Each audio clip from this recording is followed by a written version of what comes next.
మీరు విజయాన్ని సాధించగలరు. సానుకూల మనస్తత్వాన్ని పెంపొందించుకోవడం ఎలా? పార్ట్ 2 కార్యప్రణాళిక. కలలు కనడం చాలా సులువు. వాటిని నిజం చేసుకోవడమే ముఖ్యం. మీకున్న 2 సమస్యలని ఒక కాగితం మీద రాయండి. ఒక్కొక్క దానికి కనీసం ఒక సానుకూల ఫలితాన్ని అంటే దాని వలన కలిగే లాభాన్ని సూచించండి. ఒక హెచ్చరిక. ఇది చాలా సులభ సాధ్యం కాకపోవచ్చు. మనలో చాలా మందికి ఈ సమస్యల్లోనే దాగి ఉన్న అవకాశాలను చూసే అలవాటు లేదు. భవిష్యత్తులో మీరు ఎదుర్కోబోయే సమస్యలని ఈ విధంగా చూడడానికి ప్రయత్నించండి.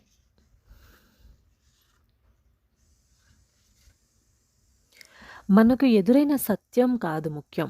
దాని పట్ల మనకున్న దృక్పథమే ముఖ్యం. ఎందుకంటే అదే మన విజయాన్నో, అపజయాన్నో నిర్ధారణ చేస్తుంది. చిన్నతనంలో మనకి ఏర్పడే మనస్తత్వం జీవితకాలమంతా మనతోనే ఉంటుంది. చిన్నతనం నుంచే సానుకూలత మనస్తత్వం అలవరుచుకోవచ్చుననే దానిలో ఎటువంటి సందేహమూ లేదు. మీకు పుట్టికతోనే అలవడిన స్వభావము, మీకు చిన్నతనంలోనే కలిగిన అనుభవాలు కలిసి మీలో సానుకూల మనస్తత్వాన్ని కలిగిస్తే మీరు చాలా అదృష్టవంతులనే చెప్పాలి. కానీ మీరు తెలుసో తెలియకో ఒకవేళ వ్యతిరేక మనస్తత్వాన్ని అలవర్చుకొని ఉన్నారనుకోండి, మీరు ఇప్పటికీ అలాగే ఉన్నారా? లేదు. మీరు మారగలరా? తప్పకుండా. అది సులభమేనా? కానే కాదు. అలా మారటం వల్ల మీకు లాభం కలుగుతుందా? నిస్సందేహంగా. సానుకూల మనస్తత్వాన్ని పెంపొందించుకొని దాన్ని నిలుపుకోవడం ఎలా? సానుకూల మనస్తత్వాన్ని పెంపొందించే సిద్ధాంతాలని గురించి తెలుసుకోండి. సానుకూలంగా ఉండాలని కోరుకోండి. ఆ సిద్ధాంతాలని అభ్యసించడానికి అవసరమైన కట్టుబాట్లని, అకుంఠిత కృషిని అలవర్చుకోండి. మనం పెరిగిన వాతావరణాన్ని, చదువు సంధ్యలని, అనుభవాలని కాసేపు పక్కన పెట్టి ఆలోచిస్తే పెద్దవాళ్లమైన మన మనస్తత్వానికి ఎవరు బాధ్యులని అనాలి? మనమే.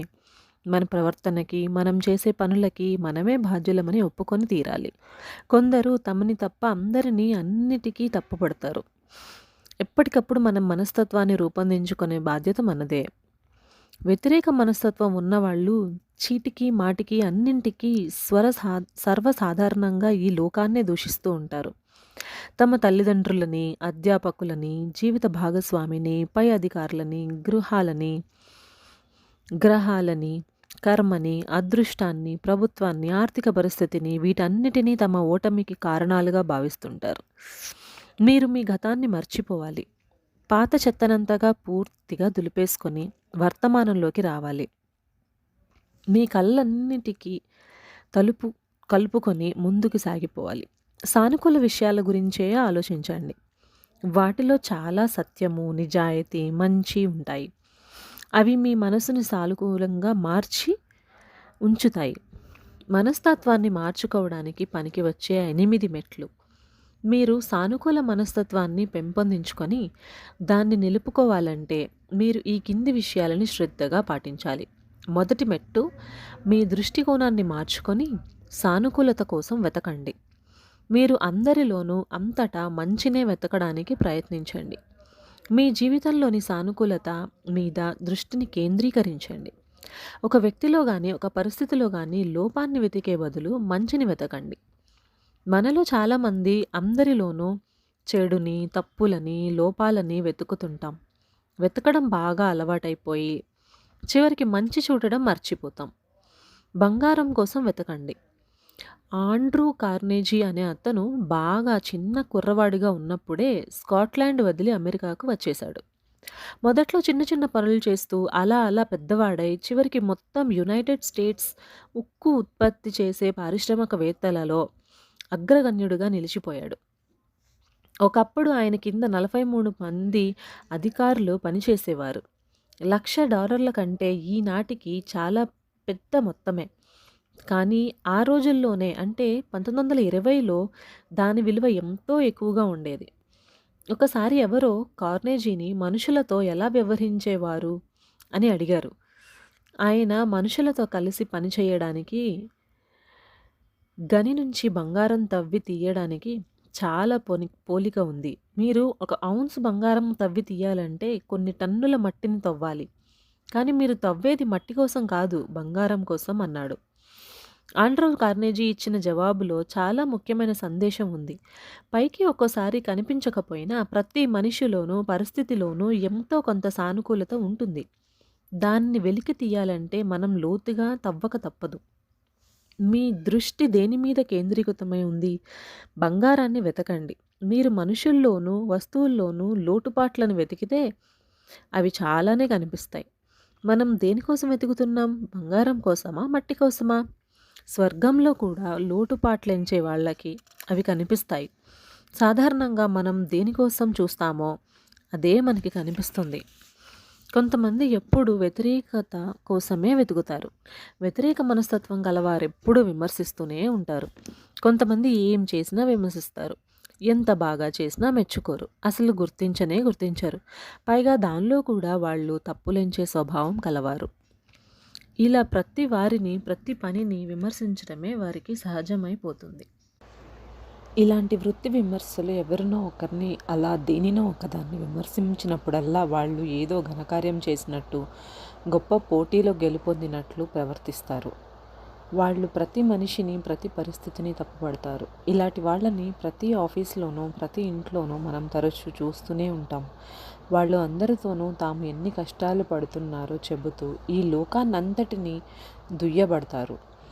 వీళ్ళు ఎదుటివారి శక్తిని హరించేస్తారు. విశ్రాంతి తీసుకుంటున్నా మన్న ఒకే ఒక్క సాకు చెప్పి వాళ్ళు కాఫీ హోటల్కి వెళ్ళి 20 కప్పులు టీయో కాఫీయో తాగి సిగరెట్లు కాలుస్తూ ఈ ప్రపంచాన్ని మర్చిపోతారు. కానీ వాస్తవానికి వాళ్ళు తమలోని ఒత్తిడిని ఇంకా ఇంకా పెంచుకుంటూ తమ చుట్టూ ఉన్న వాళ్ళందరినీ కూడా ఒత్తిడికి గురి చేస్తుంటారు. వాళ్ళు వ్యతిరేక మనస్తత్వాన్ని ప్లేగు లాంటి అంటువ్యాధిలా వ్యాపింపజేసి వాతావరణాన్ని కలుషితం చేస్తారు. దానివల్ల వ్యతిరేకమైన ఫలితాలు తప్పకుండా కలిగి తీరుతాయి.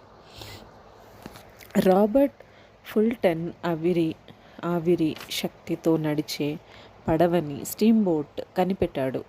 తను కొత్తగా కనిపెట్టిన ఆ పడవను హడ్సన్ నది ఒడ్డున ప్రదర్శించాడు. అక్కడ చేరిన గుంపులో కొందరు నిరాశావాదులు, సందేహ స్వభావులు కూడా ఉన్నారు. వాళ్ళు అందరూ పడవ అసలు కదలదని అన్నారు. కానీ వాళ్ళ కళ్ళ ఎదుటే అది కదిలింది.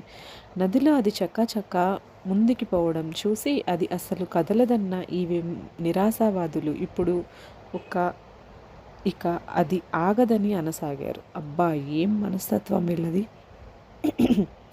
ఒక వేటగాడు ఒక అద్భుతమైన వేట కుక్కని కొన్నాడు. ఆ కుక్క నీటి మీద నడిచేది. వేటగాడు తన స్నేహితుడు నొక్కడిని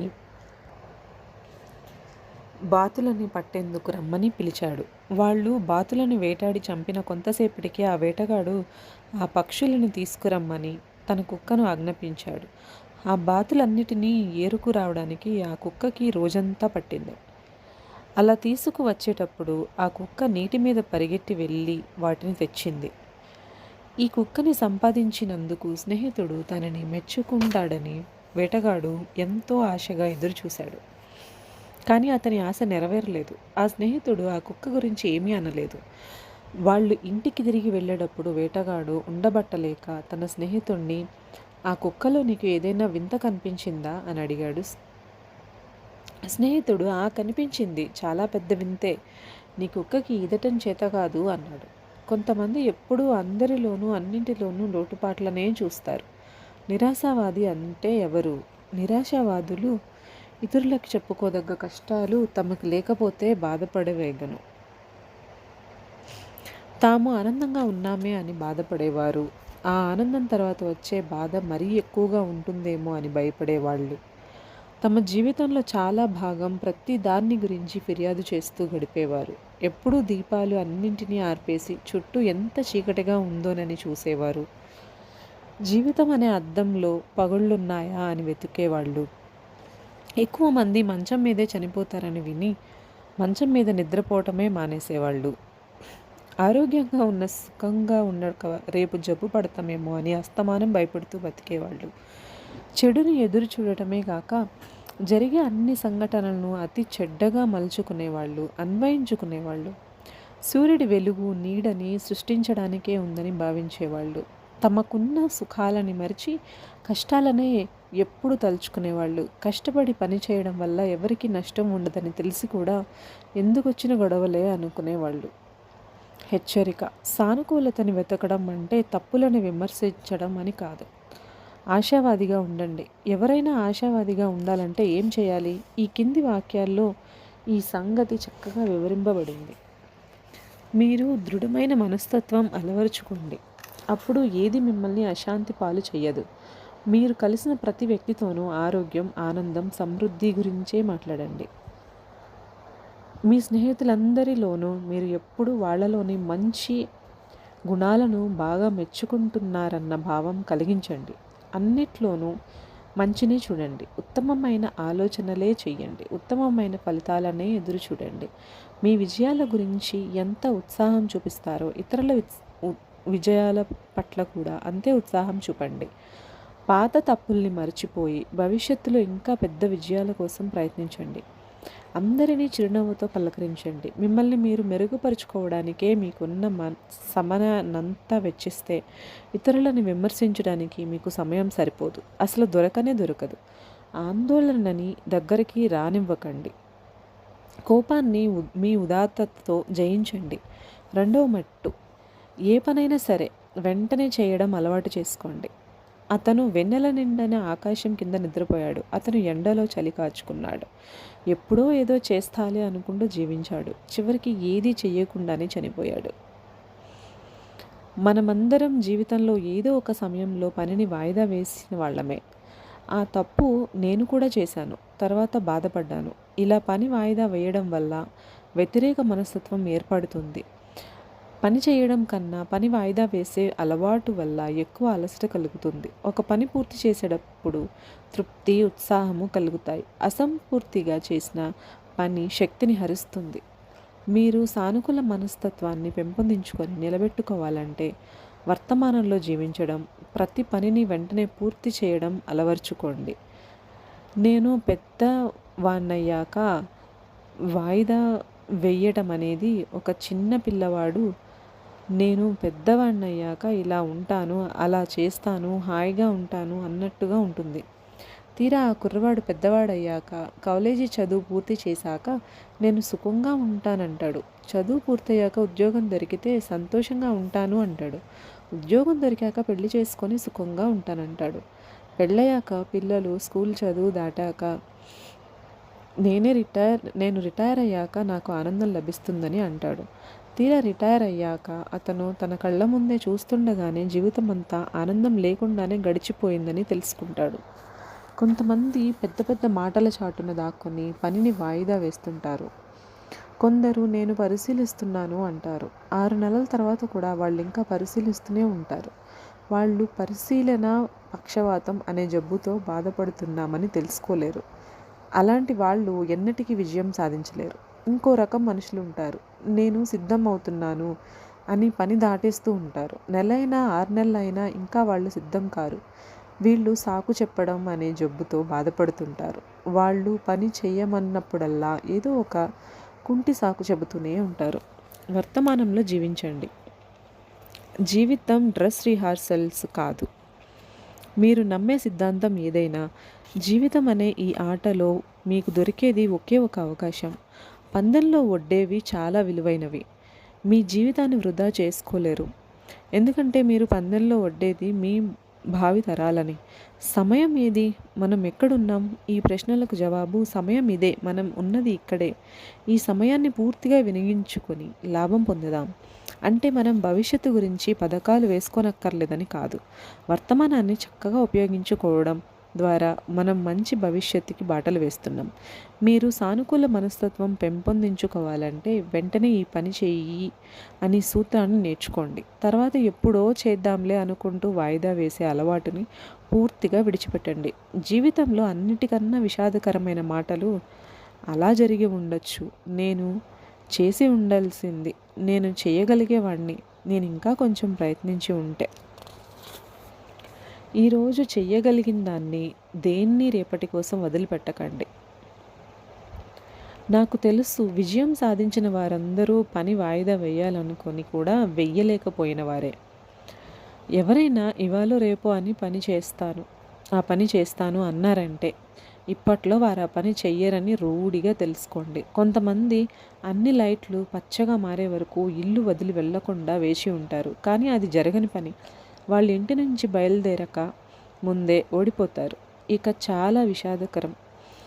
వాయిదా వేయడం మానుకోండి. వాయిదా వేయడం అనే దాన్నే వాయిదా వేయడానికి ఇది సమయం కదా. మూడవ మెట్టు, కృతజ్ఞత చూపే మనస్తత్వం అలవర్చుకోండి. మీకున్న సుఖాలని బేరీజు వేసుకోండి, కష్టాలని కాదు. గులాబీ పువ్వులని వాసన చూడడానికి కొంచెం తీరిక చేసుకోండి. ఒక వ్యక్తి ప్రమాదానికి గురై గుడ్డివాడైనాడని, అతనికి పక్షవాతం వచ్చిందని, నష్టపరిహారం కింద కొన్ని లక్షలు సంపాదించుకున్నాడని మనం తరచూ వింటూ ఉంటాం. కానీ మనలో ఎంతమంది అతని స్థానంలో ఉండడానికి ఇష్టపడతారు? ఎక్కువ మంది ఇష్టపడరు. మనం మనకు లేని వాటి మీదే దృష్టి కేంద్రీకరించి మనకున్న వాటిని చూడం. ఇది సరికాదు. నిజానికి మనం పొందిన వాటికి కృతజ్ఞతాభావం ప్రకటించాలి. మీరు మీ సుఖాలనే బేరీజు వేసుకోండి, కష్టాలని కాదు అని చెప్పడంలో నా ఉద్దేశం ఉన్నదానితోనే సంతృప్తిపడి ఆగిపోమని కాదు. కృతజ్ఞతాపూరితమైన మనస్తత్వానికి అర్థం అది కాదు. మీరలా అర్థం చేసుకొని ఉంటే నేను సరిగ్గా చెప్పలేకపోయాననో, మీరు సరిగ్గా వినలేదనో అనుకోవాల్సి వస్తుంది. దీనికి ఉదాహరణగా నేను విన్న ఒక సంఘటన గురించి చెప్పాలనుకుంటున్నాను. ఒక డాక్టర్ గారిని తాగుడు అలవాటు ఉన్న కొంతమందికి ఉపన్యాసం ఇవ్వమని ఆహ్వానించారు. ఆయన తాగుడు వల్ల ఆరోగ్యానికి ఎంత హానికరమో అనే విషయాన్ని వాళ్ళ మనసులో నాటుకునే విధంగా చెప్పాలనుకొని ఒక ప్రయోగం ద్వారా దానిని తెలిపే ఏర్పాట్లు చేసుకున్నాడు. ఆయన 2 పాత్రలు తీసుకొని ఒక దానిలో కాచి వడబోసిన స్వచ్ఛమైన నీటిని, రెండో దానిలో మద్యాన్ని నింపాడు. ఒక వానపాముని మంచినీటి పాత్రలో వేశాడు. అది అందంగా ఈదుతూ పైకి తేలింది. ఆయన ఇంకో వానపాముని మద్యం పాత్రలో వేశాడు. అది అందరూ చూస్తుండగా చితికిపోయి ముక్కలైపోయింది.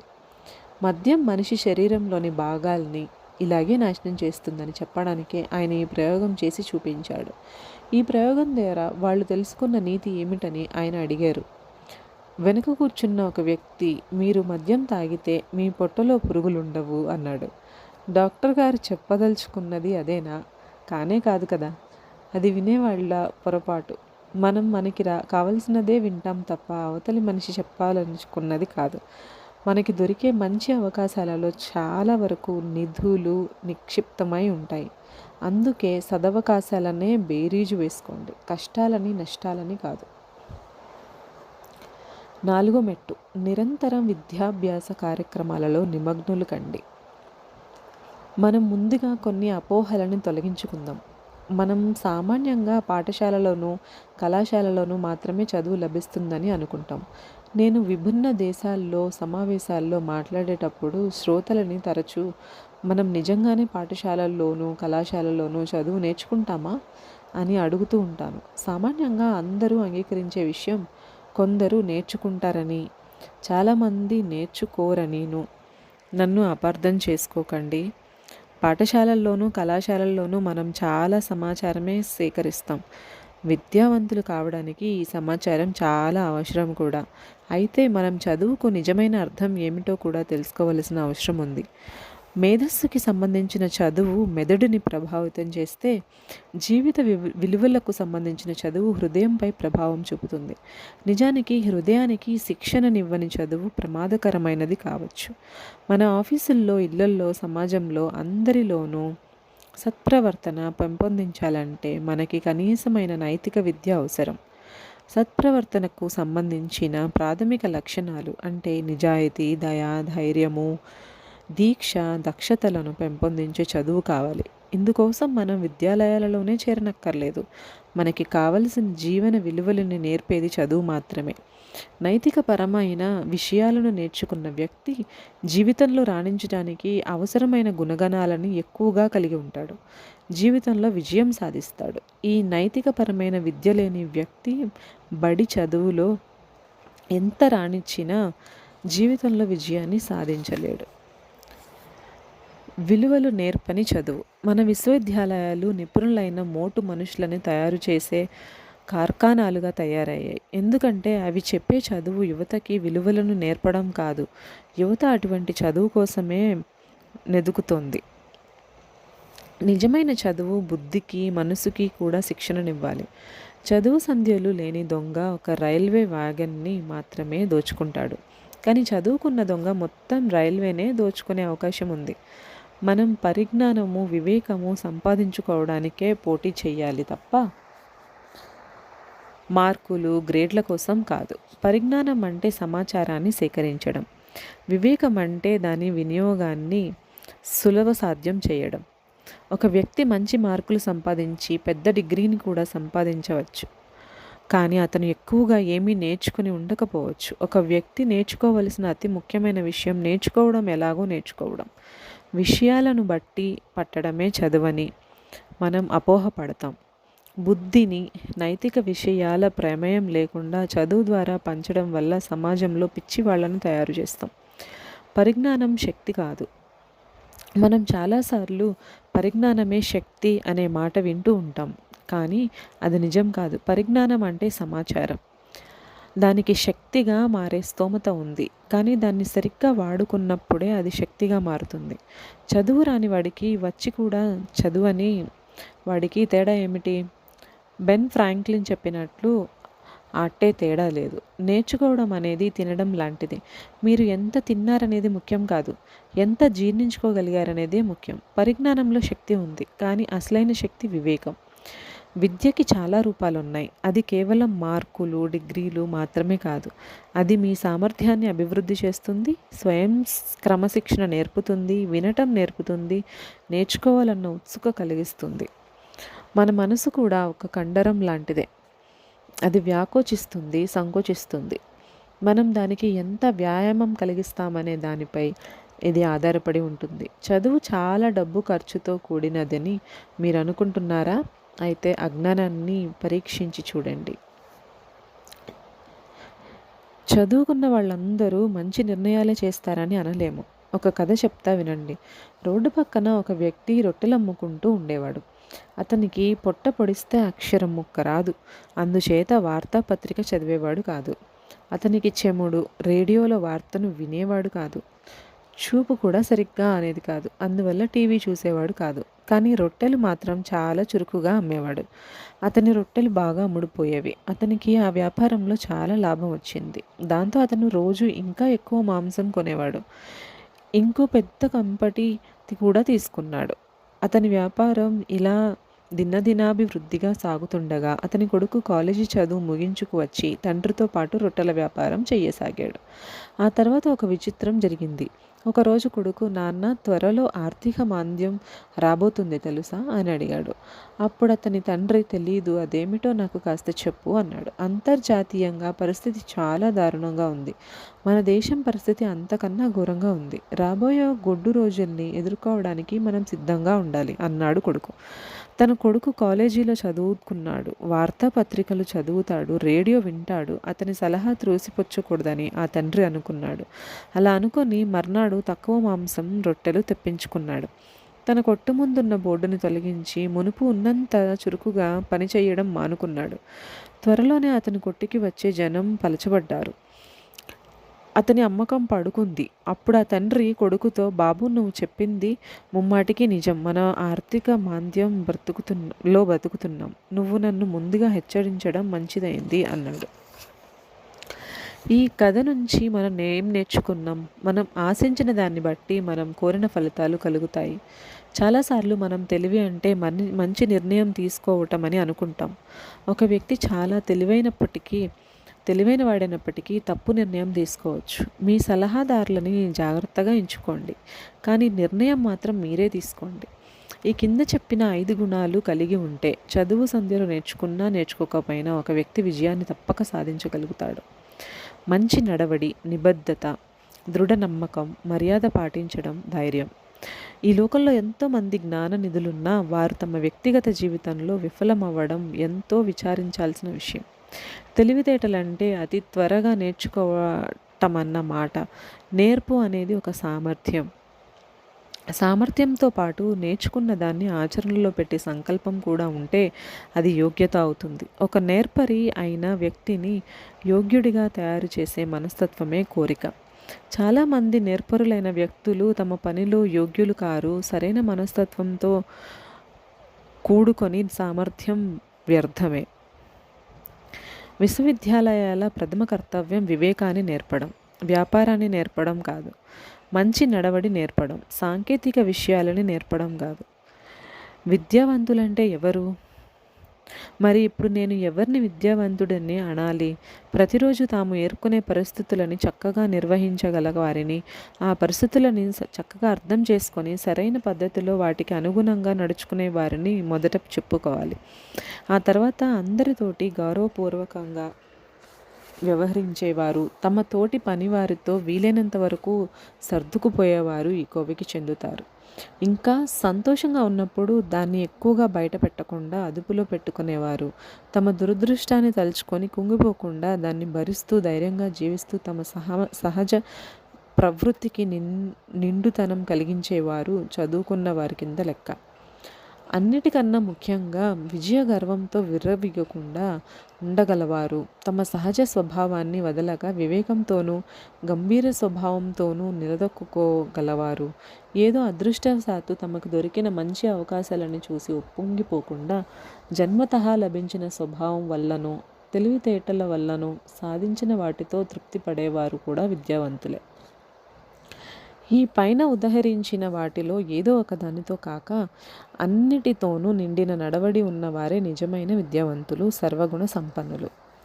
ఒక్క మాటలో చెప్పాలంటే పరిస్థితులు ఏవైనప్పటికీ వివేకంతోనూ ధైర్యంతోనూ తమ మార్గాన్ని ఎన్నుకునేవారు నిజమైన విద్యావంతులు. మూర్ఖత్వాన్ని వదిలి, వివేకాన్ని, చెడుని వదిలి, మంచిని, అసభ్యతని వదిలి కేవలం సుగుణాలనే ఎంచుకున్నప్పుడు వారికి విశ్వవిద్యాలయాలు ఇచ్చే పట్టాలు ఉన్నా లేకపోయినా వారు విద్యావంతులే. విస్తృత పునాది గల విద్య అంటే ఏమిటి? ఒక అడవిలోని కొన్ని జంతువులు ఒక బడిని ప్రారంభించాలనుకున్నాయి. ఆ బడిలో ఒక పక్షి, ఒక ఉడత, చేప, కుక్క, కుందేలు, బుద్ధిమాంద్యం గల ఒక పాము వంటి ఈల్ చేప విద్యార్థులుగా చేరాయి. పాఠాలు ఏ ఏ విషయాల్లో చెప్పాలో నిర్ణయించడానికి ఒక సమితి ఏర్పడి ఎగరడం, చెట్లెక్కడం, ఈదడం, బొరియలు తవ్వడం లాంటి విద్యలను విస్తృతంగా నేర్పాలని నిర్ణయించింది. ప్రతి జంతువు అన్ని రకాల విద్యలు నేర్చుకోవాలని కూడా ఆ సమితి నిర్ణయించింది. పక్షి ఎగరటంలో మొదట మార్పు తెచ్చుకుంది, కానీ బొరియలు తవ్వడంలో ముక్కు విరగ్గొట్టుకొని రెక్కలు పోగొట్టుకొని కింద పడిపోసాగింది. కొద్ది కాలానికి ఎగరడంలో కూడా దాని మార్కులు తగ్గిపోసాగాయి. ఇక చెట్లెక్కడంలోనూ ఈదడంలోనూ దానికి కనీసపు మార్కులు కూడా రాలేదు. ఉడత చెట్లెక్కడంలో అందరికన్నా ముందున్నా ఈదడంలో ఓడిపోయింది. చేప చక్కగా ఈది అన్నిటికన్నా ఎక్కువ మార్కులు తెచ్చుకుంది, కానీ నీటిని వదిలి బయటికి రాలేకపోవడం వల్ల మిగతా అన్నింటిలో నెగ్గలేకపోయింది. కుక్క బడిలో చేరనే లేదు, పన్నులు చెల్లించడం మానేసింది. మొరగడం అనే విద్యలో అసలు పాఠాలు చెప్పడం లేదని బడి అధికారులతో పోట్లాట పెట్టుకుంది. కుందేలు బొరియలు తవ్వడంలో మొదటి మార్కులు తెచ్చుకుంది, కానీ చెట్లెక్కడం దానికి పెద్ద సమస్య అయింది. అది మాటి మాటికి కింద పడిపోతుండడం వల్ల దాని తలకి బాగా గాయాలు తగిలాయి, మెదడు కూడా దెబ్బతింది. అందువల్ల అది సరిగ్గా బొరియలు తవ్వలేక తనకు బాగా నచ్చిన ఆ విద్యలో కూడా వెనకబడి తక్కువ మార్కులు తెచ్చుకోసాగింది. బుద్ధిమంద్యం గల పాము వంటి ఈల్ చేప అన్నీ సగం సగం చేసి తరగతిలో అందరికన్నా ఎక్కువ మార్కులు తెచ్చుకుంటూ మొదటి స్థానం సంపాదించుకుంది. అందరికీ విస్తృత పునాది గల విద్య దొరుకుతుందని సమితి మట్టుకు చాలా సంతోషించింది. నిజమైన విస్తృత పునాది గల విద్యార్థులు జీవితాలకి పనికి వచ్చే విద్యను అందజేస్తూ అదే సమయంలో వాళ్లలో ఉన్న ప్రత్యేకతని, నేర్పుని కూడా కాపాడుతుంది. మనందరిలోనూ ఏదో ఒక ప్రత్యేకమైన శక్తి ఉంటుంది. హమ్మింగ్ బర్డ్ ఆకారంలో చాలా చిన్నది, బరువు తక్కువే, ఔన్సులో 10వ వంతు ఉండవచ్చు. దానికి సహజ సిద్ధమైన ఈ ప్రత్యేకత ఉండడం వల్ల అది చాలా కష్టమైన విన్యాసాలు ఎన్నో చేయగలదు. తన రెక్కలని ఒక సెకనుకి 75 సార్లు కదపగలదు. ఇలా చేయడం వల్ల అది పువ్వుల మీద వాలకుండానే గాలిలో రెక్కలని అల్లల్లాడిస్తూనే వాటిలోని తేనెని పీల్చగలదు. కానీ అది ఆకాశంలో ఎంత ఎత్తుకి వెళ్ళి గాలిలో తేలలేదు. నేల మీద గంతలేదు. ఉష్ట్రపక్షి బరువు 300 పౌండ్లు. పక్షులన్నిటిలోకి పెద్ద ఆకారం గలది. కానీ అది ఎగరలేదు. దాని కాళ్ళు అంత బలమైనవంటే అది గంటకి 50 మైళ్ళు వేగంతో పరిగెత్తగలదు. దాని ఒక్కొక్క అంగ నిడివి 12 నుంచి 15 అడుగులు ఉంటుంది. అజ్ఞానంగా ఉండే కన్నా పనులు సక్రమంగా నేర్చుకోవడానికి ఇష్టపడకపోవడమే ఎక్కువ సిగ్గుపడవలసిన విషయం. మనకి ఒక విషయం గురించిన పరిజ్ఞానం ఉందని తెలుసుకోవడం విద్య అనిపించుకోదు. అది అజ్ఞానం. అజ్ఞానం ఉన్నవారికి ఒక రకమైన విచిత్రమైన ఆత్మవిశ్వాసం ఉంటుంది. అది అజ్ఞానం వల్లే కలుగుతుంది. అజ్ఞానం ఉండడం పెద్ద తప్పేమీ కాదు. కానీ దాన్నే ఒక ఉపాధి చేసుకోవడం మూర్ఖత్వం. కొందరు అజ్ఞానాన్ని పోగు చేసుకొని అదే విద్య అని అపోహపడతారు. అజ్ఞానం ఆనందాన్నివ్వదు. అది కష్టాలని, దుఃఖాన్ని, దారిద్ర్యాన్ని, అనారోగ్యాన్ని వెంట తెస్తుంది. అజ్ఞానం ఆనందాన్ని ఇచ్చేట్లయితే మరి ఎక్కువ మంది ఆనందంగా లేరేం? మిడిమిడి జ్ఞానంలాగే అమితమైన అజ్ఞానం కూడా ప్రమాదకరమైనది. అది సంకుచిత మనస్తత్వాన్ని, భయాన్ని, పిడివాదాన్ని, అహంకారాన్ని, దురభిప్రాయాలని కలగజేస్తుంది. వివేకం అంటే మీరేమీ కాదు, అజ్ఞానాన్ని తొలగించడమే. మనం సమాచార యుగంలో జీవిస్తున్నాం. మనం తెలుసుకునే సమాచారం ఏటా 2 పెరుగుతుందని అంచనా వేశారు. సమాచారం ఎంతో తేలికగా దొరికే అవకాశం ఉండడం వల్ల అజ్ఞానాన్ని వదిలించుకోకపోవడం చాలా సులభం. కానీ ఇప్పుడు మనకి అత్యవసరంగా కావాల్సిన విషయాలు తప్ప మిగతావన్నీ మనం నేర్చుకోగలుగుతున్నాం అనేది చాలా విచారించాల్సిన విషయం. మనకి చదవడం, రాయడం, లెక్కలు నేర్పిస్తారు. కానీ మానవత్వపు ఔన్నత్యాన్ని, సహృదయతని నేర్పని మేధస్సుకి సంబంధించిన ఈ చదువుల వల్ల ప్రయోజనం ఏమిటి? పాఠశాలల్లో పరిజ్ఞానించే నీటి బుగ్గల వంటివి. కొందరు విద్యార్థులు అక్కడికి నీళ్లు తాగడానికి వస్తారు. కొందరు కొద్దిగా రుచి చూస్తారు. ఇంకొందరు పుక్కలిస్తారు. అంతే. లోకజ్ఞానం. మనకి పుట్టినతోనే పంచేంద్రియాలు ఉంటాయి: స్పర్శ, రుచి, చూపు, వాసన, వినికిడి. కానీ జీవితంలో విజయం సాధించే వారికి 6వ ఇంద్రియం ఉంటుంది. అదే లోకజ్ఞానం. లోకజ్ఞానం అంటే ఉన్నదాన్ని చూడగలగటమా, దాని గురించి ఏం చెయ్యాలో అదే చేయగలగటమోను. విద్యా పరిజ్ఞానాలని లోకజ్ఞానం లేకుండా ఉపయోగించుకోవడం అర్థం లేని పని. లోకజ్ఞానం చదువుకోవడం వల్లే అబ్బుతుందని చెప్పలేము. ఎంత ఉత్తమమైన చదువైనా సరే లోకజ్ఞానం లేకపోతే పనికి రాకుండా పోతుంది. లోకజ్ఞానం ఎక్కువగా కలిగి ఉండడాన్నే వివేకం అంటారు. మీ గొడ్డలికి పదును పెట్టండి. జూన్ అనే కట్టెలు కొట్టేవాడు ఒక కంపెనీలో 5 ఏళ్లుగా పనిచేస్తున్నా కూడా అతని జీతం పెరగలేదు. అదే కంపెనీ బిల్కి కూడా ఉద్యోగం ఇచ్చింది. 1 సంవత్సరంలోనే అతని జీతం పెరిగింది. అది చూసి జాన్కి కోపం వచ్చింది. అతను ఆఫీసరు దగ్గరికి వెళ్ళి కారణం అడిగాడు. ఆఫీసరు, నువ్వు 5 ఏళ్ల క్రితం ఎన్ని చెట్లు కొట్టేవాడివో ఇప్పుడు కూడా అన్నే కొడుతున్నావు. మా కంపెనీ నుంచి ఫలితాలు కోరుతుంది. నువ్వు మా ఉత్పత్తిని పెంచే విధంగా పనిచేస్తే మేము నీకు ఆనందంగా ఎక్కువ జీతం ఇస్తాం అన్నాడు. జాన్ ఆఫీసర్ చెప్పినట్లే చేద్దామనుకుంటూ వెళ్ళి ఇంకా గట్టిగా పనిచేస్తూ చాలా ఎక్కువగా చెట్లు నరకాలని, ఇంకా ఎక్కువగా సేపు పని చేయాలని ప్రయత్నించాడు. కానీ అతను ఎక్కువ చెట్లని కొట్టలేకపోయాడు. అతను మళ్ళీ ఆఫీసర్ దగ్గరికి తన సమస్య చెప్పుకున్నాడు. ఆఫీసరు అతన్ని బిల్తో మాట్లాడమని సలహా ఇస్తూ, మనిద్దరికీ తెలియని కిటికేదో బిల్కి తెలుసుండాలి అన్నాడు. జాన్ బిల్ని ఎక్కువ చెట్లు ఎలా కొడుతున్నావని అడిగాడు. అప్పుడు బిల్, నేను ఒక్కో చెట్టుని కొట్టిన తర్వాత 2 నిమిషాలు విశ్రాంతి తీసుకుంటాను. ఆ సమయంలో నేను నా గొడ్డలికి పదును పెడతాను. మరి నువ్వు నీ గొడ్డలికి పదును పెట్టి ఎన్నాళ్ళయింది అని అడిగాడు. మీ గొడ్డలికి పదును పెట్టి ఎన్నాళ్ళయింది? నేర్చుకున్న విద్య, గత వైభవం లెక్కలోకి రావు. మనం ఎప్పటికప్పుడు మన గొడ్డలికి పదును పెడుతూనే ఉండాలి. మనసుకి ఆహారాన్ని ఇవ్వండి. ప్రతిరోజు మన శరీరానికి మంచి ఆహారం అవసరమైనట్టే మనసుకి కూడా మంచి ఆలోచనలు అవసరం. శరీరానికి హాని కలిగించే ఆహారము, మనసుకి చెడు ఆలోచనలు ఇస్తే శరీరము మనకి కూడా అనారోగ్యం పాలవుతాయి. మనసుకి పరిశుభ్రమైన సానుకూలమైన ఆలోచనలని కలిగిస్తేనే మనం సరైన దారిలో వెళ్ళగలుగుతాం.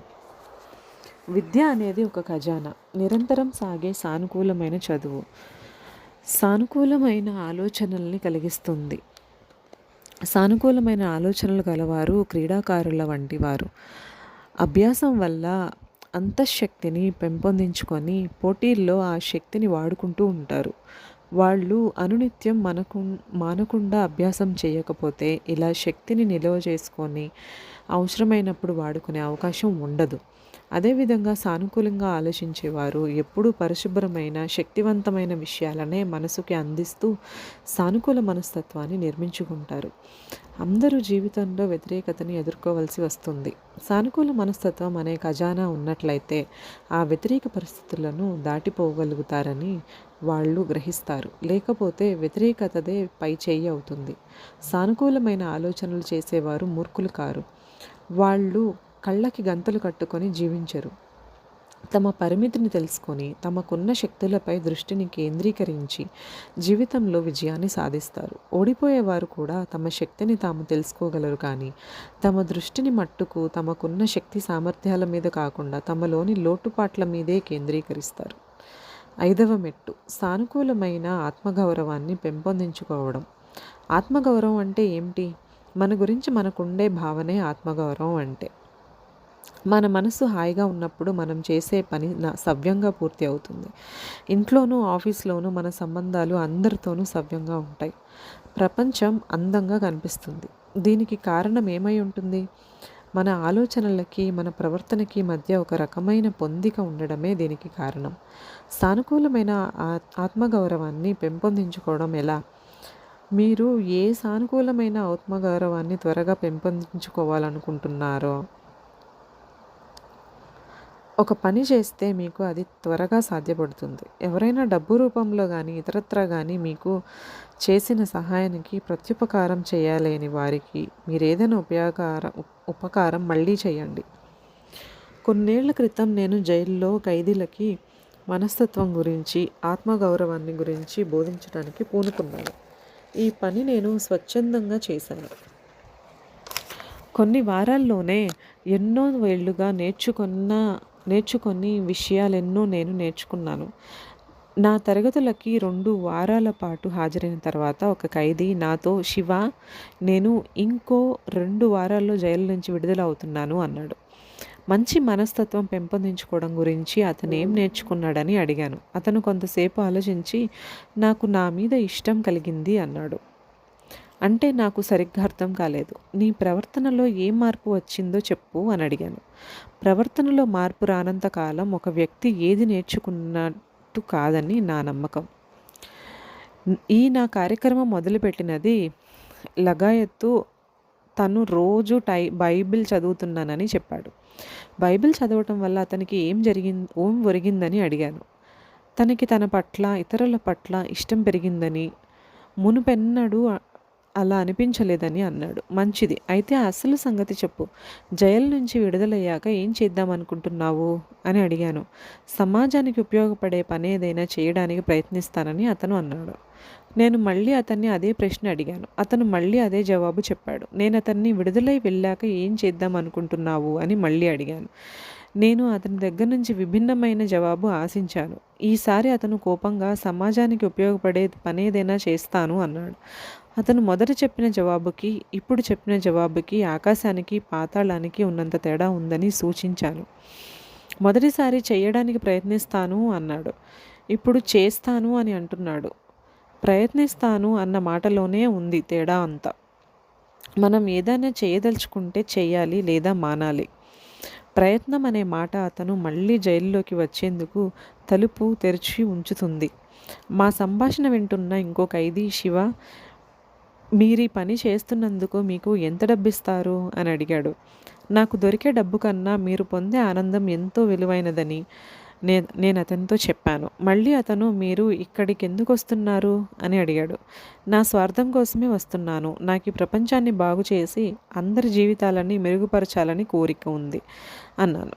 ఆ రకమైన స్వార్థం ఆరోగ్యమైనది. ఒక్క మాటలో చెప్పాలంటే మీరు ఈ వ్యవస్థకి ఏదైనా ఇస్తే మీకు కావలసినప్పుడు మీ వ్యవస్థ దాన్నే మీకు తిరిగి ఇస్తుంది. అంతేకాక అది చాలాసార్లు మీరు చేసిన దానికన్నా మీకు దక్కేదే ఎక్కువగా ఉంటుంది. కానీ మీరు ఏదో తిరిగి పొందాలన్న కోరికతో ఏది ఇవ్వకూడదు. ఇంకో ఖైదీ ఎవరేం చేస్తారనేది వాళ్ళ సొంత విషయం. ఎవరైనా మత్తు పదార్థాలు తీసుకుంటూ ఉన్నారనుకోండి, అది మీకు సంబంధించిన విషయం కాదు. మీరు వాళ్ళని పట్టించుకోకుండా ఉండవచ్చు కదా అని అడిగాడు. చూడు నేస్తం, నేను నీతో ఏకీభవించకపోయినా సర్దుకుపోయి నువ్వనేదానికి సరేనంటాను. అవును, అది నాకు సంబంధించిన విషయం కాదు. కానీ మత్తు పదార్థాలు తీసుకొని కారు నడుపుతున్న వ్యక్తి ప్రమాదం చేసిన ప్రతిసారి చెట్టునే ఢీకొంటాడని నువ్వు నాకు హామీ ఇవ్వగలవా? అలా అయితే నువ్వన్నదానికి నేను ఒప్పుకుంటాను. కానీ నువ్వు హామీ ఇవ్వకపోతే ఆ ప్రమాదంలో నువ్వో నేనో మన పిల్లలో తప్పక చనిపోయే ప్రమాదం ఉంది. అలాంటప్పుడు అది నాకు సంబంధించిన విషయమేనని నువ్వు నమ్మడం మంచిది. నేను ఆ తాగుబోతు మనిషిని రోడ్డు మీదకి రాకుండా ఆపడం అవసరమే కదా అన్నాను. ఇది నా జీవితం, నేనేం కావాలనుకుంటే అది చేస్తాను అనే ఈ ఒక్క వాక్యం వల్ల మంచి కన్నా హానే ఎక్కువ జరిగింది. మనం దాని వెనుక ఉన్న భావనని వదిలేసి మనకి కావలసిన అర్థాన్ని అన్వయించుకుంటాం.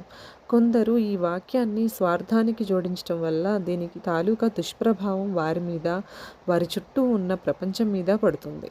ఇలాంటి వారు తామొక్కరమే ఈ లోకంలో బతకడం లేదన్న సంగతి విస్మరిస్తారు. నేను చేసే పని ప్రభావం మీ మీద, మీరు చేసే పని ప్రభావం నా మీద ఉంటాయి.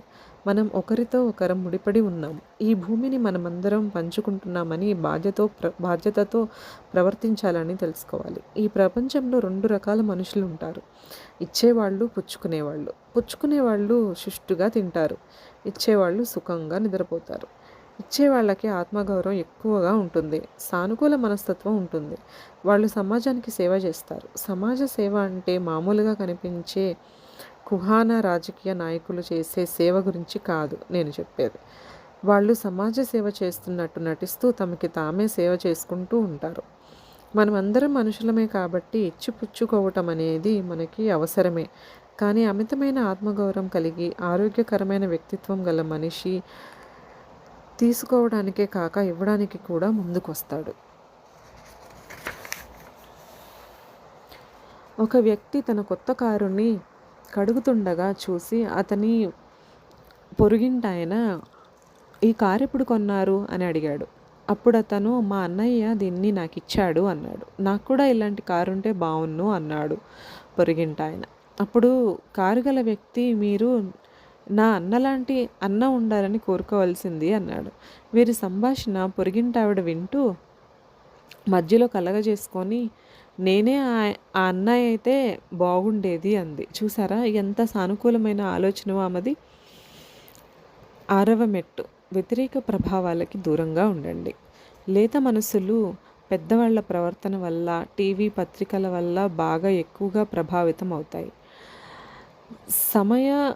వయస్కులు ఏమనుకుంటారనే ఒత్తిడి చిన్నపిల్లల మీద, కిశోరావస్థలోని పిల్లల మీదే కాక పెద్దలపై కూడా కనిపిస్తుంది. అది ఆత్మగౌరవం లేకపోవడాన్ని సూచిస్తుంది. ఇలాంటి వారు వద్దు అని చెప్పగల ధైర్యం లేక వ్యతిరేక ప్రభావాల నుంచి దూరంగా ఉండలేకపోతారు. వ్యతిరేక ప్రభావాలంటే ఏమిటి? వ్యతిరేక మనస్తత్వం గల మనుషులు ఒక గద్ద గుడ్డుని ఒక అడవి కోడి గూట్లో ఉంచారు. గుడ్డు పగిలి గద్ద పిల్ల బయట పడ్డాక అది తాను కోడి పిల్లననే అనుకొని పెరిగింది. ఆ గద్ద పిల్ల పెరిగాక కోడిలాగే ప్రవర్తించింది. మట్టిని ముక్కుతో కెలికి గింజల కోసం వెతికింది. దాని అరుపు కూడా కోడి అరుపులాగే ఉంది. అది కొన్ని అడుగుల ఎత్తు మాత్రమే ఎగరగలిగింది. ఎందుకంటే కోళ్ళు కూడా అంతే ఎత్తు ఎగరగలవు. ఒకరోజు ఈ గద్ద పిల్ల ఆకాశంలో ఇంకో గద్ద అందంగా ఎగరడం చూసింది. అది అడవి కోళ్ళని, ఆ అందమైన పక్షి పేరేమిటాయి అని అడిగింది. అడవికోళ్ళు దాన్ని గద్ద అంటారు. అది చాలా గొప్ప పక్షి. నువ్వు అడవికోడివి, దానిలాగా ఎగరలేవు అన్నాయి. ఆ మాట నిజమే కాబోలు అనుకొని ఆ గద్ద మళ్ళీ ఆ విషయం ఆలోచించలేదు.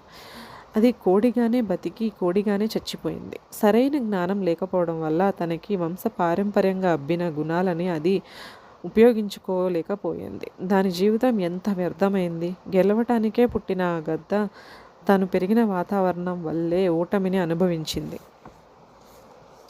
చాలామంది విషయంలో ఇలాగే జరుగుతుంది.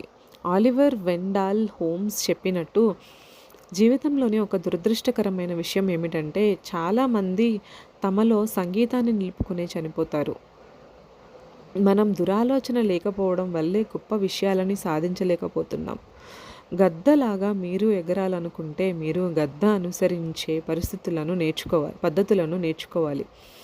విజయాన్ని సాధించగలుగుతారు. మేధావులతో కలిస్తే మీరు కూడా మేధావి అవ్వగలుగుతారు.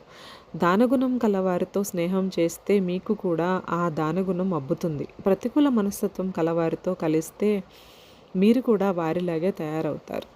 ఎవరైనా జీవితంలో విజయం సాధించినప్పుడల్లా సంకుచిత మనస్తత్వం కలవారు వాళ్ళ మీద ఏవేవో పలుగు మాటలు విసురుతూనే ఉంటారు. ఏదో విధంగా కించపరచాలని, కిందకి దిగ్గలాగాలని ప్రయత్నిస్తూనే ఉంటారు. అటువంటి సంకుచిత మనస్తత్వం కలవారితో పోట్లాడకుండా ఉపేక్షించి ఊరుకుంటే మీరు విజయాన్ని సాధిస్తారు. మార్షల్ ఆర్ట్స్లో ఎవరైనా మిమ్మల్ని కొట్టడానికి ప్రయత్నించినప్పుడు మీరు ఆ దెబ్బని అడ్డుకోకుండా తప్పించుకోవడం ఎలాగో కూడా నేర్పుతారు. ఎందుకు? అడ్డుకోవడానికి కూడా శక్తి ఖర్చు అవుతుంది కనుక. ఆ శక్తిని ఇంకో పనికి ఉపయోగించవచ్చు కదా. అలాగే సంకుచిత మనస్తత్వం గల వారిని ఎదుర్కోవాలంటే మీరు కూడా వారి స్థాయికి దిగాలి. వాళ్ళకి కావాల్సింది అదే, మిమ్మల్ని వాళ్ళలో ఒకరుగా మార్చేయడం. వ్యతిరేక మనస్తత్వం గలవారు మిమ్మల్ని కిందకి దిగజార్చకుండా చూసుకోండి. ఒక వ్యక్తి నడవడిని అతను ఎవరితో కలిసి తిరుగుతాడో వాడి బట్టే కాక అతను తప్పించుకు తిరిగే వారిని బట్టి కూడా అంచనా వేయచ్చు. సిగరెట్లు, మాదక ద్రవ్యాలు, మద్యం. నేను తాగకపోవడానికి కారణం ఉంది. అదేమిటంటే నేను ఏ సమయంలో ఆనందంగా ఉన్నానో నాకు తెలియాలి. తాగుడు వల్ల మనిషి తన జంకు గొంకులను వదిలేసి విచ్చలవిడిగా ఒక ప్రదర్శన మొదలెడతాడు. నేను తరచూ నా ప్రయాణాలలో కొన్ని దేశాల్లో తాగడం అనేది ఒక పొద్దుపోకగా ఉండడాన్ని చూస్తూ ఉంటాను. మీరు తాగకపోతే మీలో ఏదో లోపం ఉందని వాళ్ళు అనుకుంటారు. వాళ్ళ సిద్ధాంతం ఏమిటంటే మీ ఇంగ్లీషు ఎంత ఘోరంగా ఉన్నా, మీ స్కాచ్ బాగుంటే ఏమీ పర్వాలేదు. ఇలాంటి వాళ్ళని ఒక బ్యాంక్ మేనేజరు మీ ద్రవ్య సంపద ఏది అని అడిగినట్లయితే వాళ్ళు 2 స్కాచ్ బుడ్డీలు తెచ్చి చూపిస్తారు. తాగుడు, సిగరెట్లు ఈనాడు ఒక గ్లామర్గా తయారయ్యాయి.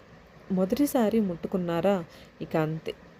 మీరు ఎవరినైనా మద్యం ఎందుకు తాగుతున్నారు, మత్తు పదార్థాలు ఎందుకు వాడుతున్నారు అని అడిగితే వాళ్ళు బోలెడన్ని కారణాలు చెప్తారు. ఉదాహరణకి పండగ చేసుకుంటున్నామనో, సరదాకనో, కష్టాలు మర్చిపోవడానికనో, ఒత్తిడి తగ్గించుకోవడానికనో, ఊరికే చూద్దాం అనుకుంటున్నామనో, ఇంకొకళ్ళని మెప్పించడానికనో, తాగడంలో తప్పేమిటని అనో, ఫ్యాషన్ కోసమనో, అందరిలో ఒకడుగా ఉండాలనో, వ్యాపార సంబంధాల కోసమనో ఇలా రకరకాల జవాబులు ఇస్తారు.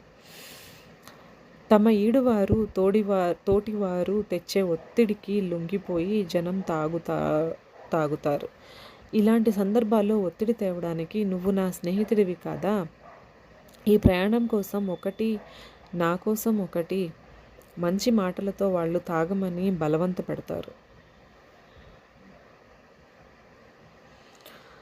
తోడు కోసం తాగేవాడు ఎదుర్కొనే సమస్యని ఈ కింద కవితలో ఎవరో ఒక తెలియని కవి చక్కగా చిత్రించాడు. నీ ఆరోగ్యం కోసం బయట బారుల్లో తాగాను, నీ ఆరోగ్యం కోసం ఇంట్లోనూ తాగాను, నీ ఆరోగ్యం కోసం ఎన్నిసార్లు తాగాను, నా ఆరోగ్యం పాడయ్యేదాకా తాగాను. తాగి వాహనాలు నడపడం వల్ల ప్రాణాలు పోతాయి. Jerry Johnson it's killing our kids అనే ఒక పుస్తకంలో అమెరికన్ హాస్పిటల్ అసోసియేషన్ నివేదికలను గురించి రాశాడు. అక్కడి ఆసుపత్రుల్లో సగానికి పైగా కేసులు మద్యానికి సంబంధించినవేనట.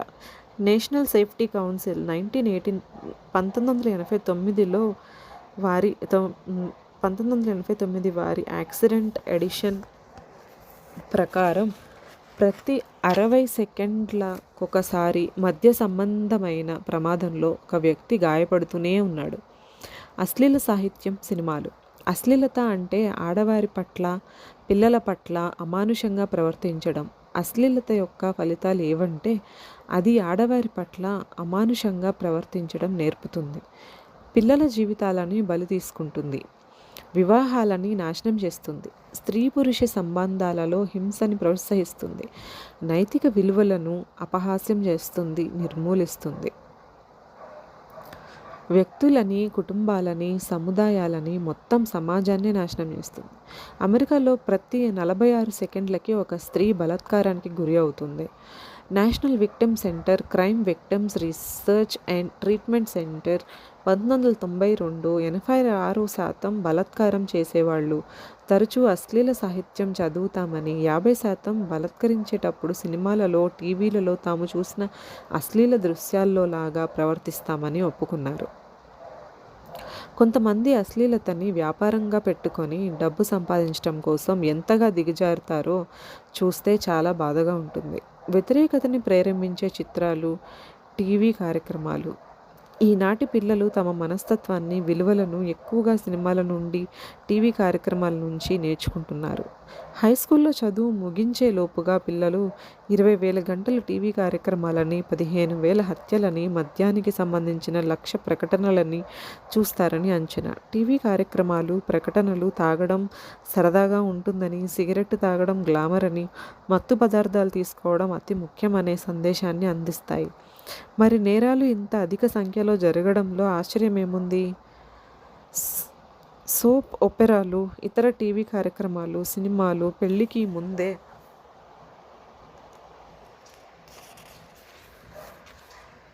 సెక్స్ సంబంధాలు కలిగి ఉండడం, వివాహేతర సంబంధాలు కలిగి ఉండడం, ఫ్యాషన్ అనే సందేశాన్ని ఇస్తున్నాయి. మరి వివాహ సంబంధాల్లో నిబద్ధత లేకపోవడం, విడాకుల సంఖ్య పెరిగిపోవడంలో ఆశ్చర్యం లేదు. ప్రభావాలకి గురయ్యేవారు టీవీలోనూ, సినిమాల్లోనూ చూసే వాటిని బట్టి, వినే వాటిని బట్టి తమ జీవిత విలువలని నిర్ణయించుకుంటారు.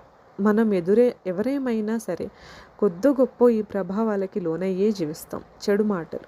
చెడు మాటలను వాడడం, పరిమితమైన భాషా జ్ఞానాన్ని, తమని తాము అదుపులో పెట్టుకోలేకపోవడాన్ని, క్రమశిక్షణ లేకపోవడాన్ని సూచిస్తుంది. Rock music. కొన్ని హిట్ పాటల సాహిత్యం చాలా అశ్లీలంగా ఉంటుంది. మనం వినే సంగీతము, మనం చూసే సంగీత ప్రదర్శనలు తెలియకుండానే మనల్ని ప్రభావితం చేస్తాయి. 7వ మెట్టు, మీరు చెయ్యవలసిన పనులను ఇష్టపడటం నేర్చుకోండి.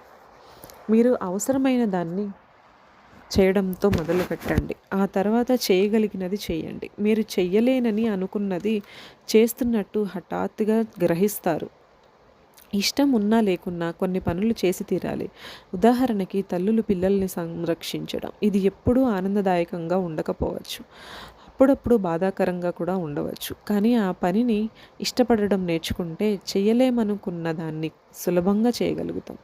8వ మెట్టు, ప్రతిరోజు సానుకూలమైన పనితో మీ దినచర్యని ప్రారంభించండి. సానుకూల మనస్తత్వం పెంచే విషయాలని చదవడమో, వినడమో పొద్దున్నే మొదటి పనిగా ప్రారంభించండి. రాత్రి హాయిగా నిద్రపోయి లేచాక మనం సుఖంగా ఉంటాం. మన మనసు స్పందించడానికి అనుకూలంగా ఉంటుంది. ఆ రోజు మనం ఎలా గడవబోతున్నామనే దానికి మన మనసుని సరైన దారిలో పెట్టి రోజంతా సానుకూలమైన ఆలోచనలని, ప్రవర్తనని మన జీవితంలో భాగంగా నేర్చుకోవాలి. ఈ రకమైన ఆలోచనలని, ప్రవర్తనని రోజు అభ్యాసం చేసినట్టయితే అది అలవాటుగా మారుతుంది. హార్వర్డ్ యూనివర్సిటీకి చెందిన విలియం జేమ్స్ అనే ఆయన, మీరు మీ జీవితాన్ని మార్చుకోగోరితే వెంటనే మొదలుపెట్టండి అంటాడు. పైన చెప్పిన ఈ 8 విషయాలు పాటిస్తే మీరు విజయాన్ని తప్పక సాధించగలుగుతారు. గెలిచేవారు, ఓడేవారు. విజయం సాధించేవారెప్పుడూ పరిష్కారంలో భాగంగా ఉంటారు. ఓటమి పొందేవారెప్పుడూ సమస్యలో భాగంగా ఉంటారు. గెలిచేవాడు ఉండకండి, మీ పని నేను చేసి పెడతాను అంటాడు. ఓడేవాడు అది నా పని కాదు అంటాడు. గెలిచేవాడు ప్రతి సమస్యకి సమాధానం అంటాడు. ఓడేవాడు ప్రతి సమాధానంలోనూ సమస్యనే చూస్తాడు. గెలిచేవాడు ఇది కష్టమే కానీ వీలవుతుంది అంటాడు. ఓడేవాడు ఈ పని వీలవుతుంది కానీ చాలా కష్టం అంటాడు. గెలిచేవాడు తప్పు చేసినప్పుడు నేను తప్పు చేశాను అంటాడు. ఓడేవాడు తప్పు చేసినప్పుడు అది తప్పు కాదు అంటాడు.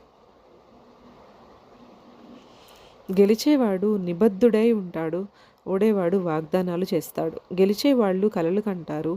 ఓడిపోయేవాళ్ళు ప్రణాళికలు వేస్తారు. గెలిచేవాడు నేను ఏదైనా చెయ్యాలి అంటాడు. ఓడేవాడు ఎవరైనా ఇది చేస్తే బాగుంటుంది అంటాడు. గెలిచేవాళ్ళు అందరితో కలిసి పనిచేస్తారు. ఓడేవాళ్ళు ఎవరితోనూ కలవక విడిగా ఉంటారు. గెలిచేవాళ్ళు లాభాన్నే చూస్తారు. ఓడేవాళ్ళు నష్టాన్నే చూస్తారు. గెలిచేవాళ్ళు అవకాశాలను చూస్తారు. ఓడేవాళ్ళు సమస్యలను చూస్తారు. గెలిచేవాళ్ళు రెండు వైపులా విజయాన్నే చూస్తారు. ఓడేవాళ్ళు ఇంకొకరు ఓడిపోతేనే తాము గెలుస్తామని అనుకుంటారు. గెలిచేవాళ్ళు భవిష్యత్తుని చూస్తారు. ఓడేవాళ్ళు గతాన్ని చూస్తారు. గెలిచేవాళ్ళు థర్మోస్టాట్ వంటి వారు. ఓడేవాళ్ళు థర్మోమీటర్ వంటి వారు. గెలిచేవాళ్ళు మాటల్ని జాగ్రత్తగా ఎంచి మాట్లాడతారు. ఓడేవాళ్ళు బలహీనమైన వాదనని కఠోరమైన మాటలని వాడతారు. గెలిచేవాళ్ళు విలువలని వదులుకోరు కానీ చిన్న విషయాలని పట్టించుకోరు. ఓడేవాళ్ళు చిన్న విషయాలని పట్టించుకొని విలువలని గురించి అస్సలు పట్టించుకోరు. గెలిచేవాళ్ళు సానుభూతి చూపుతారు. ఇతరులు తమతో ఎలా ప్రవర్తిస్తే ఎలా ఉంటుందో ఊహించుకొని వారితో చెడుగా ప్రవర్తించకూడదు అనుకుంటారు. ఓడేవాళ్ళు ఇతరులు మీతో చెడుగా ప్రవర్తించకముందే మీరే వారితో చెడుగా ప్రవర్తించండి అనే తత్వాన్ని అనుసరిస్తారు. గెలిచేవారు పని జరిగేటట్టు చేస్తారు. ఓడేవారు ఏం జరిగితే అదే జరగని అనుకుంటారు.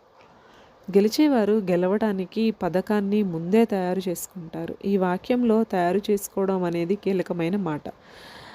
కార్యసాధనకి అవసరమైన మెట్లు. ఓడిపోయినప్పుడు మీకు నిరుత్సాహం కలగవచ్చు కానీ ప్రయత్నం చేయకపోయినట్లయితే మాత్రం మీరు నష్టపోతారు. ఇంతకు ముందు చర్చించిన 8 మెట్లు గురించి మరోసారి చెబుతూ ఈ అధ్యాయాన్ని ముగిస్తాను. ఒక పని చేయడానికి అవసరమైన 8 మెట్లు. సానుకూలత కోసం వెతకండి. ఎప్పటికప్పుడు చేసే పనిని ముగించడం నేర్చుకోండి. కృతజ్ఞతాభావంతో నిండిన మనస్తత్వాన్ని అభివృద్ధి చేసుకోండి. మీకోసం ఒక అవిచ్ఛిన్న విద్యా కార్యక్రమాన్ని సృష్టించుకోండి. సానుకూలమైన ఆత్మగౌరవాన్ని పెంపొందించుకోండి. వ్యతిరేక ప్రభావాలకి దూరంగా ఉండండి. మీరు చేయవలసిన పనులని ఇష్టపడడం, ఇష్టంతో చేయడం నేర్చుకోండి. మంచి ఆలోచనలతో, సంకల్పాలతో మీ దినచర్యను ప్రారంభించండి. కార్యప్రణాళికకి సంబంధించిన విషయాలను, విషయ సూచికను తెలిపే ఒక అట్ట మీద రాసుకొని రాబోయే 3 వారాలు అంటే 21 రోజుల పాటు వాటిని రోజు చదువుతూ ఉండండి. ఈ కింది ప్రశ్నలకి జవాబులు ఇవ్వడానికి అరగంట అంటే 30 నిమిషాలు వినియోగించండి. ఒక్కొక్కళ్ళు కార్యప్రణాళికకి సంబంధించిన మెట్టును ఎలా ఉపయోగించవచ్చు? ఇంట్లో, ఆఫీసులో, సామాజిక పరిస్థితుల్లో మీలో మీరు మార్పు కోరే విషయాల గురించి ఒక సూచిక తయారు చేయండి. ఒక్కొక్క మార్పు వల్ల మీకు ఇతరులకు కలిగే లాభాల సూచిక కూడా తయారు చేయండి. చివరిగా ఒక సమయ సూచికను తయారు చేసుకొని దాని ప్రకారం మార్పులు చేసుకున్నట్టు నిర్ణయించుకోండి. విజయ సాధనకు మీ వంతు కృషిని వెంటనే ప్రారంభించండి.